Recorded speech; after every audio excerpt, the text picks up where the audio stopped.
One of the questions that Think Education is asking, which is a great question, is why not?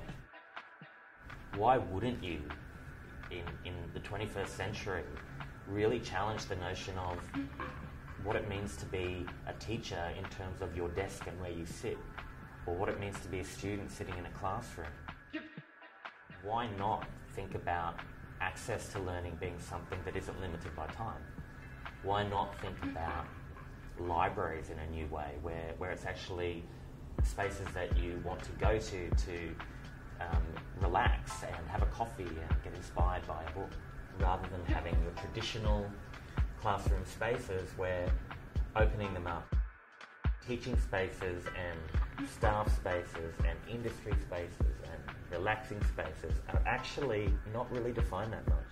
Anywhere could be any of those things, and it starts to break down traditional barriers between education and industry, between staff and students. The space needs to be laid out to reflect all of those principles and to encourage new ways of thinking about all of the old ways that we were doing things.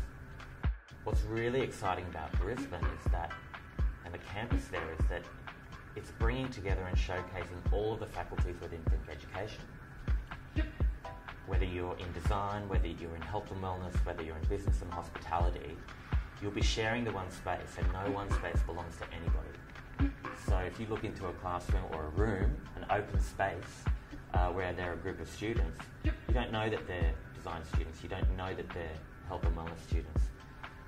With all of the changes happening with online education, I think there's a lot of different and new demands on what a physical campus actually represents. So we need to think about that in terms of the environments that we create.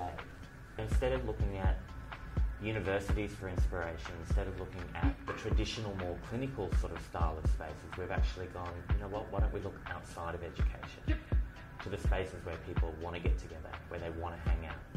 And so you start thinking about, restaurants and cafes and environments where you see a lot of activity. There's a number of specific features that we're actually incorporating into the campuses that are going to reflect this. Cafe library, which really will act as the kind of heart of the campus. It'll be a space where people can come together, have a coffee, meet with friends, grab books from the library, brainstorm together. Our shared services area, which is kind of like a one-stop shop for students and staff to get all of the support that they need. 24/7 access would be a really important part of the new campuses moving forward. Think Education is very agile, experimental. We have the opportunity to do this and actually showcase to the world that Think Education is actually at the forefront of the way that learning can and should happen in the 21st century.